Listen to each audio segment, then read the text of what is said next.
तो आप सभी का स्वागत है हमारे आज की वीडियो में। ये वीडियो है सेंटेंस रीअरेंजमेंट पर बेस्ड। इसमें 5 क्वेश्चंस होंगे। टाइम रहेगा 10 मिनट का, या चलिए थोड़ा कम कर लेते हैं, 8 मिनट का टाइम रखते हैं। तो चलिए, अच्छे क्वेश्चंस हैं, 5 क्वेश्चंस हैं। देखते हैं आप में से कितने लोग इसको 8 से 10 मिनट में सॉल्व कर पाते हैं। चलिए स्टार्ट करते हैं। पर पहला क्वेश्चन पढ़ते हैं। जब भी हम सेंटेंस रीअरेंजमेंट पर काम करते हैं तो हम सबसे पहले अपना जो जब हम इनको पढ़ेंगे ऑप्शंस को, तो हम कोशिश करेंगे हमें अपना फर्स्ट सेंटेंस मिल जाए। तो हम ऑप्शंस पढ़ेंगे। This perception is often reinforced by selective exposure to similar viewpoints. This perception, मुझे नहीं पता ये दिस क्या है, तो ये मेरा फर्स्ट सेंटेंस नहीं हो सकता। एज अ रिज़ल्ट, देखिए जैसे ही मैंने पढ़ा एज अ रिज़ल्ट, इस चीज़ का रिज़ल्ट मुझे नहीं पता, तो ये भी फर्स्ट ऑप्शन नहीं हो सकता। People tend to engage more with information that confirms their beliefs, ये थोड़ा ठीक लग रहा है। अब मैं डी पढ़ूंगा। The abundance of information in the digital age has altered how knowledge is consume, ये भी मुझे ठीक लग रहा है, बल्कि मुझे डी बेटर लग रहा है सी से। अब मैं कोशिश करूँगा कि अगर मेरा डी फर्स्ट सेंटेंस है तो इसके बाद के सेंटेंसेस को मैं इसमें फिट करने की कोशिश करूँ। The abundance of information in the digital age has altered how knowledge is consumed. ठीक है, मैंने अपने ऑप्शंस देखे, मेरे 3 ऑप्शंस है जो डी से स्टार्ट हो रहे हैं, मतलब डी होने की डी मेरा फर्स्ट सेंटेंस होने की काफ़ी ज़्यादा प्रोबेबिलिटी है। अब मैं डी के बाद वाला सेंटेंस देखता हूँ कौन सा हो सकता है। पीपल टेंड टू इंगेज, मैं ऑप्शन सी पढ़ूंगा। People tend to engage more with information that confirms their beliefs, देखिए इसके बाद बिल्कुल ठीक लग रहा है सेंटेंस, तो मेरा डी और सी मैच हो रहा है। फिर पढ़ूंगा मैं बी। जब मैंने ये देखा कि मेरा डी के बाद सी फिट बैठ रहा है, तो अब मेरे 2 ऑप्शंस बचे, ए और बी, जिसमें डी के बाद सी दिख रहा है मुझे, तो अब मैं पढ़ूंगा बी।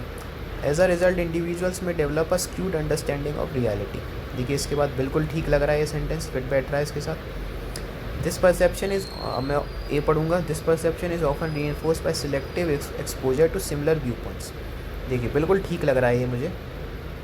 सारे के सारे पैसेज का सेंस बन रहा है, सारे के सारे सेंटेंस सीक्वेंस से बन रहे हैं, तो मेरा आंसर हो जाएगा ऑप्शन ए। चलते हैं नेक्स्ट क्वेश्चन पर, पढ़ेंगे क्वेश्चन को। This can create an illusion of productivity, this, मुझे दिस नहीं पता क्या है, तो मेरा ये ऑप्शन, ये मेरा फर्स्ट सेंटेंस नहीं हो सकता। इन many work places visible activity is often equated with actual productivity, ये ठीक लग रहा है, ये मेरा फर्स्ट सेंटेंस हो सकता है।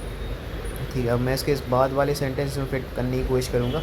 एज अ कॉन्सिक्वेंस एम्प्लॉयज़ में focus on appearing busy rather than being effective, नहीं, मुझे ठीक नहीं लग रहा है ये पढ़ने में। एज अ कॉन्सिक्वेंस, किसी चीज़ के कॉन्सिक्वेंस की बात कर रहा है। Such environments prioritize constant engagement over thoughtful work, देखिए ये वर्क प्लेसेस की बात कर रहा है। In many work places visible activities often equated with actual productivity, B वाला जो सेंटेंस है मेरा। तो मैं अब जो अब मेरा डी वाला है, ये शुरू हो रहा है such environments prioritize constant engagement, किस इन्वायरमेंट्स की बात कर रहा है, वर्क प्लेसेस की। तो मैंने देखा है इन दोनों का कनेक्शन बैठ रहा है, तो मतलब बी के बाद डी आना चाहिए। अब आगे पढ़ेंगे, मैंने अपने ऑप्शंस देखे कौन सा ऑप्शन मेरा ऐसा है जिसमें बी के बाद डी आ रहा है, तो ऑप्शन ए। अब मैं आगे की सेंटेंस चेक करूँगा। एज अ सी पढ़ूंगा। एज अ कॉन्सिक्वेंस एम्प्लॉयज़ में focus on appearing busy rather than being effective, देखिए बिल्कुल फिट बैठ रहा है इसके साथ। This can create an illusion of productivity without meaningful outcomes, बिल्कुल सही लग रहा है, मेरा आंसर हो जाएगा ऑप्शन ए। चलते हैं हमारे नेक्स्ट क्वेश्चन पर, पढ़ेंगे इसको। This raises question about the long term sustainability, देखिए दिस मुझे नहीं पता दिस क्या है। Rapid economic growth is often celebrated as a sign of progress, देखिए ये ठीक लग रहा है सेंटेंस, ये फर्स्ट सेंटेंस हमारा हो सकता है। सी पढ़ेंगे। However this growth frequently involves environmental progress, environmental compromise. This growth, ये दिस ग्रोथ कहीं ना कहीं से ग्रोथ, किसी ग्रोथ की बात हो रही है, तो ये फर्स्ट सेंटेंस नहीं हो सकता। Natural resources are exploited at an unsustainable rate to sustain this expansion, this expansion, किस एक्सपेंशन की बात हो रही है हमें नहीं पता अभी। मेरा ऑप्शन बी जो है, जो वाला बी वाला सेंटेंस है, ये मेरा सेंटेंस फर्स्ट होना चाहिए। अब मैं इसके बाद वाले सेंटेंसेस को फिट करने की कोशिश करूँगा। Rapid economic growth is often celebrated as a sign of progress, अब इसके बाद क्या आना चाहिए, मैंने अपने ऑप्शंस देखूँगा, जब भी कुछ समझ में ना आए ऑप्शंस की हेल्प लेनी चाहिए। मैंने देखा मेरे 3 ऑप्शंस हैं जो बी से स्टार्ट हो रहे हैं, और तीनों में अलग अलग ऑप्शंस हैं, सी डी ए। अब मैं फिट करने की कोशिश करूँगा कि बी के बाद क्या मेरा फिट बैठना चाहिए इसके साथ। तो हम देखेंगे इसमें इकोनॉमिक ग्रोथ की बात हो रही है। सी में देखेंगे however this growth frequently involves environmental compromise. बिल्कुल देखिए इसके साथ फिट बैठ रहा है। इस ग्रोथ की बात हो रही है इकोनॉमिक ग्रोथ, फिर यहाँ पर दिस ग्रोथ की बात हो रही है, इसी इकोनॉमिक ग्रोथ को रेफ़र करके इसकी बात हो रही है। तो मेरा बी और सी का पेयर बन गया। अब मैं ऑप्शन देखूँगा। ऑप्शन ए मुझे दिख रहा है जिसमें बी के साथ सी दिया हुआ है मुझे। अब मैं आगे पढ़ूँगा, डी पढ़ूँगा। Natural resources are exploited at an unsustainable rate to sustain this expansion. बिल्कुल ठीक लग रहा है। This raises question about the long term sustainability of such practices. A वाला सेंटेंस तो मैंने जब इसका सीक्वेंस बताया तो बिल्कुल ठीक लग रहा है। तो मेरा आंसर हो जाएगा ऑप्शन ए। नेक्स्ट क्वेश्चन पढ़ेंगे। This dependence can reduce the ability. This मुझे नहीं पता दिस क्या है। Technology has become an integral part of daily life. Technology has become an integral part of daily life, ये मेरा फर्स्ट सेंटेंस हो सकता है। अब मैं नेक्स्ट सेंटेंस पढ़ूंगा। एज रिलायंस इंक्रीजेज इंडिविजुअल्स में lose certain skills over time. D पढ़ूंगा। Many routine activities are now perform with technological assistance. मैंने अपने जब ऑप्शंस देखे तो मैंने देखा कि 3 ऑप्शंस मेरे हैं जो बी से स्टार्ट हो रहे हैं। तो मुझे लग रहा है कि जो मेरा अंदाज़ा था कि बी मेरा फर्स्ट सेंटेंस होना चाहिए वो सही है। तो अब मैं आगे पढ़ूंगा। बी के साथ अब बी के बाद कौन सा सेंटेंस आना चाहिए। Technology has become an integral part of daily life. देखिए मैं सी पढ़ूंगा। एज रिलायंस इंक्रीजेज इंडिविजुअल्स में lose certain skills over time, ये ठीक लग रहा है। अब मैं डी पढ़ूंगा। Many routine activities are now perform with technological assistance. देखिए बी के साथ ये ठीक लग रहा है, एकदम फिट बैठ रहा है। Technology has become an integral part of daily life.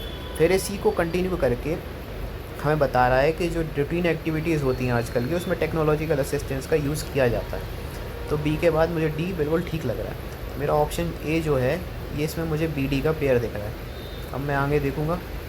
As reliance increases individuals में lose certain skills over time. देखिए बिल्कुल फिट बैठ रहा है। टेक्नोलॉजिकल असिस्टेंस का हम यूज़ कर रहे हैं। जो हमारा सेंटेंस डी है इसमें हम देख रहे हैं कि रूटीन एक्टिविटीज़ में टेक्नोलॉजिकल असिस्टेंस का यूज़ हो रहा है। उसी चीज़ को कंटिन्यू करके सी में बात कही गई है कि जब हम टेक्नोलॉजी का सहारा लेते हैं तो हमारा रिलायंस बढ़ता है टेक्नोलॉजी के ऊपर। तो इंडिविजुअल्स में lose certain skills over time, बिल्कुल ठीक लग रहा है। बी डी सी ए पढ़ेंगे। This dependence can reduce the ability to perform task independently, बिल्कुल ठीक लग रहा है। सेंटेंस का बिल्कुल सेंस बन रहा है, सीक्वेंस फिट बैठ रहा है। हमारा आंसर हो जाएगा ऑप्शन। चलते हैं अपने लास्ट क्वेश्चन पर। ऑप्शन पढ़ेंगे, सेंटेंसेस पढ़ेंगे। A this may lead to decisions that privatize made gains. This मुझे नहीं पता दिस क्या है, तो ये मेरा फर्स्ट सेंटेंस नहीं हो सकता। इन बी पढ़ेंगे। In uncertain situations individuals often rely on instinct rather than analysis. ये मेरा ठीक लग रहा है मुझे, क्योंकि ये किसी भी सेंटेंसेस से पहले से कनेक्ट नहीं लग रहा है। तो ये मेरा फर्स्ट सेंटेंस हो सकता है। सी पढ़ेंगे। सच decisions while quick may not always be well informed. नहीं, मुझे सच डिसीजंस जैसे ही देखा मुझे नहीं पता किस डिसीजन की बात हो रही है, तो ये मेरा फर्स्ट सेंटेंस नहीं हो सकता। डी पढ़ेंगे। एज अ रिज़ल्ट, किस चीज़ का रिज़ल्ट मुझे नहीं पता, तो ये मेरा फर्स्ट सेंटेंस नहीं हो सकता। तो मेरा फर्स्ट सेंटेंस हो गया बी। तो अब मैं देखूँगा बी के बाद क्या फिट बैठ रहा है। तो मैंने बी के बाद सी को देखा। सच decisions while quick may not always be well informed. किस डिसीजंस की बात हो रही है मुझे नहीं पता अभी। अब मैं डी इसके बाद फिट करने की कोशिश करूँगा। As a result critical evaluation is sometimes overlooked. देखिए ये थोड़ा ठीक लग रहा है। बी के बाद डी, किस चीज़ का result. Individual often rely on instinct rather than analysis.